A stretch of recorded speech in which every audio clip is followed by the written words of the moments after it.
Paano mag-fill up ng long stay visa form? Step by step. Pero bago po yan, kung ikaw ay bago sa akin channel, please like and subscribe. Dito sa Google, i-type nyo lang ang France Visas and then i-tap itong kanilang website. Nandito na tayo sa official website ng francevisas.gov.fr. Welcome to France Visas. Do you need a visa? Apply for your visa. Track your visa application. So, dito tayo sa do you need a visa?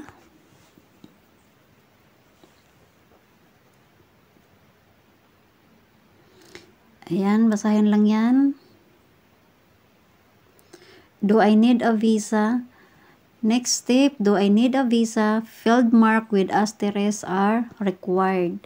Your situation, nationality, select your nationality. Tayo ay Filipino. I-check natin ang Philippine. Okay, nationality is Philippine. Age, lagyan natin 40.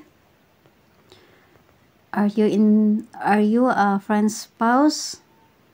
Dahil tayo ay isang French spouse, i-tap natin ang yes. Your stay, place of residence and submission of application. Select the country where the application is filed. Tayo sa Philippines. Ayan, Philippines. Type of visa requested. Specify the length of your stay. Piliin natin ang long stay visa, 90 days. Main destination of stay. Select the country that is the main destination of your stay. If you are staying in several Schengen countries, indicate the first country of your entry of one in which you will stay the longest.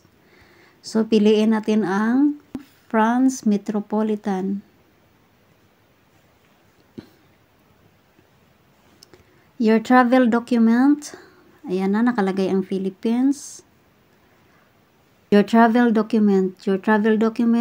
Issuing authority. Indicate the country or authority that issued your travel document. Passport. So, Philippines, nakalagay na yan, matik. Travel document. Indicate the document you will travel with. Only travel documents recognized by France are indicated in this list. Click natin. Piliin natin ang passport ordinary. And then, i-click ang check. Dito, makikita natin ang ating summary ng ating fill up. Ayan. You need a long stay visa. So, scroll down. Your project. Specify the reasons for your trip. Tap lang natin yan. Piliin natin ang installation, family, o private, major. Ayan. Main reason for stay. Select the main reason for your trip. Piliin natin ang conjoint de Français, spouse of Francis. Is that. And then, itap natin ang check. Pag-click natin sa check, ito na naman ang ating makikita. Reminder for your request. Ayan, ang summary. Supporting documents to be provided. Magtiyagang magbasa para sa mga supporting documents. Pag okay naman at kumpleto lahat, ay i-check ang enter request online. And dito, para makapag-continuous tayo, kailangan nating mag-login sa ating email na active dahil doon mag-i-email ang France Visas kung tayo ay makapag-submit na ng ating pinilapan. At kung wala ka pang Gmail, kailangan mong gumawa. Since ako ay meron na. Login to my account. So, kung meron na kayong email, ay mag-login na lang kayo. After natin makapag-login ng ating Gmail, ay ito na ang ating kalalabasan sa France visas. So, itong language, nakalagay Francais, palitan natin ng English para magkaintindihan. So, step 1 out of 6, your plans. Provide all the information about your plans stay. This will enable you to verify if you need a visa. Your situation, current nationality, lagay mo lang ay Filipino dahil tayo ay Pilipino.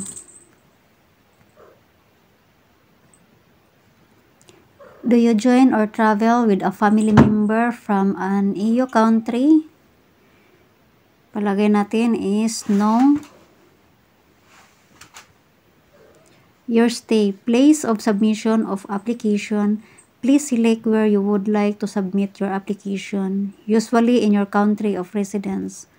So, ilagay natin ay Philippines. Ayan, Philippines. City of submission of application. Select the city where you will be submitting your application. This usually the city closest to your residence. So, kung malapit ka sa Cebu, sa Cebu. Kung malapit ka sa Manila, sa Manila. So, for me is Manila. Visa type requested. Select the duration of your stay. So, merong short stay, long stay. Ang pipiliin natin ay long stay. 90 days. Main destination of stay. Select the country of territory which is the main destination of your stay. So, piliin natin ay France. Dahil ang ating mga asawa ay French national. Your travel document using authority of travel document. So, may nakalagay na automatic Philippines. Travel document. Select the document you will use during your stay. The list only contains travel documents that are recognized by France. So, meron diyang ordinary passport, diplomatic passport, official passport, travel document, refugee. Tayo ay ordinary passport. Travel document number, enter the number of your travel document. Ito yung ating passport number. I-double check ang iyong passport number kung tama para walang problema sa huli. Date of issue, kung kailan yan in-issue.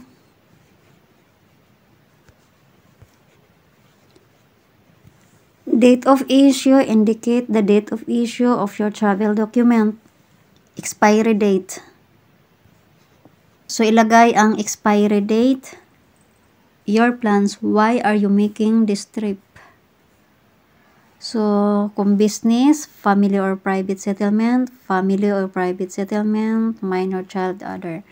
Piliin natin family or private settlement. Main purpose of stay. Please indicate the main purpose of your trip. Ito yung mga choices. Ayan. Kung saan kayo nabibilong dyan. But for me, ay spouse of French national. Pagkatapos, itap ang verify. So, pag-tap nung verify, ito yung kinalalabasan sa step 1 out of 6. I-double check nyo lahat kung tama ang inyong mga pinil up. Dahil kung merong hindi, lalo na yung passport, may time kayo para i-edit yung mga yan. Pag okay na, itap nyo lang ang next. You have entered the travel document number. Do you confirm this entry? Once your request is validated, it will no longer be possible to modify this number. So, kung sa tingin nyo tama naman ang iyong passport number, itap ang yes. Here we go. Step 2 out of 6. Your information. So, dito tayo sa your identity. Information contained in the travel document used. Sex. Kung babae ka man, lalaki o ano ka. So, for me, female. Marital status is, kung divorce ka, marriage, of course, married tayo. Enter your current last name. So, ating current last name. Last name at birth, previous last name. So, ito yung ating apelido ng pagkadalaga. Okay? Apelido ng pagkadalaga. And then, ang ating pangalan. And then, date of birth.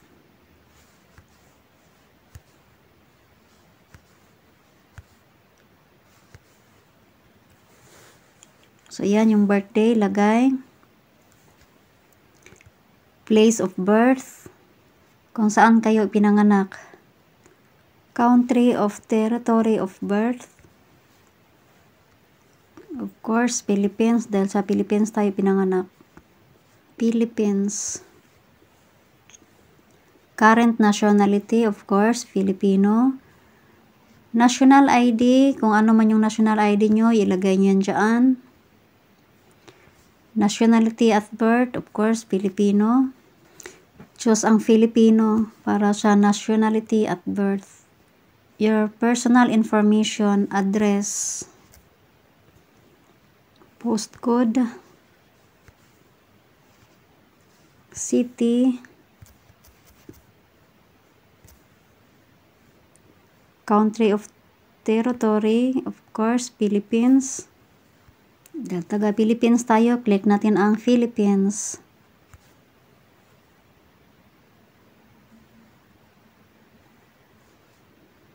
Telephone number.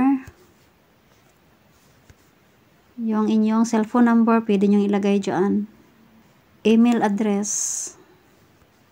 So, yung email niyo na active, yan ang ilagay dyan. Details of your identity. Do you live in a country other than the country of your current nationality? No. So, okay na yung no. Your family. Are you joining or traveling with a friend's national family member? No din ang ilagay. Pero, kung magta-travel kayo kasama asawa nyo, check nyo yung yes. But for me, is no. Do you have any family members who live in France? Ilagay natin dyan is no. Your job, current job, indicate your current profession. So, may choices dito. Yan ang pipilian ng choices kung ano ang inyong mga profession sa buhay. Pero, kung kayo naman ay walang trabaho, i-choice nyo ang unemployed. And then, itap ang next. Here we go. Step 3 out of 6. Your last visa. Yan, tsaga lang kayo magbasa bago kayo mag-fill up. Previous stay. Have you previously resided for more than 3 months in a row in France? Is no. And then, click ang next. Step 4 out of 6. Your stay. Scroll down lang tayo. Details of your stay. As a reminder, your destination of stay is France. Plan date of arrival in France territory. Select the date on which you plan to arrive in French territory in case of your re-entry visa. Enter the planned date of return here. So, kailan nyo balak pumunta ng France? Yung intended nyo na makarating kayo sa France, yan ang ilagay ninyo dyan. Number of months of stay. Enter the number of months of your stay. So, meron choices between 3 and 6 months, between 6 months and 1 year, more than 1 year. So, dito tayo sa between 6 months and 1 year. Your plans of staying. As a reminder, your project is family or private settlement and the main purpose for your stay is spouse of French national. Family members. Will you be traveling with members of your family? No. And then next. Dito na tayo sa step 5 of 6. Your contacts. Okay? To finalize your visa application, please provide all the information regarding your contacts in the place of your stay. Host person or organization.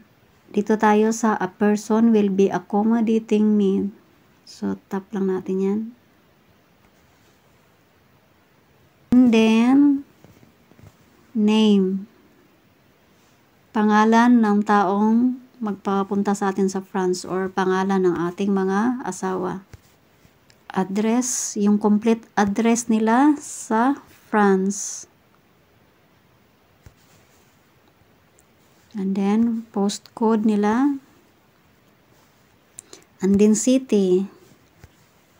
Country is France. And then, number.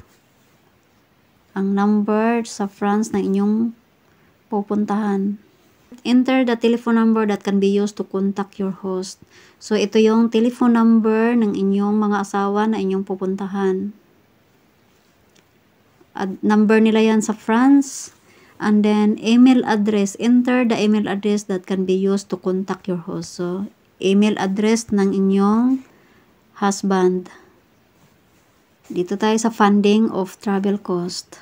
Ang pipiliin natin ay by the person hosting me.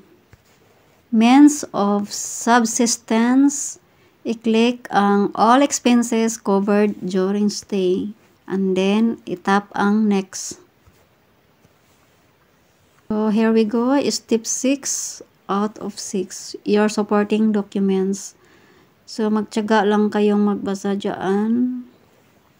Hindi lang basta-basa, kundi intindihin. After that, itap ang continue. Dito na tayo sa my application. So, makikita dito yung aking fill-upan. So, meron na ditong application number. So, iyan ang aking reference number. Magagamit naman yan para doon sa pag-fill up doon sa TLS contact. Hihingiin po ang reference number na yan. And then, nakalagay dyan France, long stay visa, and the name, and confirm. I-double check nyo yan bago kayong mag-continue. And then, dito, I declare that all the information provided is correct and complete. To the best of my knowledge, I promise to print out and sign the form associated with my application. So, i-check lang yan. And then, continue. So, nandito na tayo sa applicable rate. Nakalagay na dyan ang ating reference number. And then, long stay, ating pangalan. And then, merong babayaran na 5,980 Philippine Piso. Scroll down lang. And then, i-click ang continue. Making appointments. You must go to the visa center to submit the following application and supporting documents. You will find the necessary information to make your appointment on the page of your place of residence. By checking this box, I certify that I made contact with my visa center if it's a center where the appointment is required. An appointment date has been assigned to me. So, i-check lang ang box. Warning, the day of your appointment, you will have to present yourself with all the originals of your supporting documents. If any of these documents are missing, this may lead to the non-issuance of the visa you have applied for. Submit to the visa center. Pag i-click nyo yan, meron na kayong matatanggap na message from France Visas. Iyon ay ang inyong ipapaprint dahil yun naman ang dadalhin nyo doon sa TLS contact kasama ang inyong mga requirements for visa.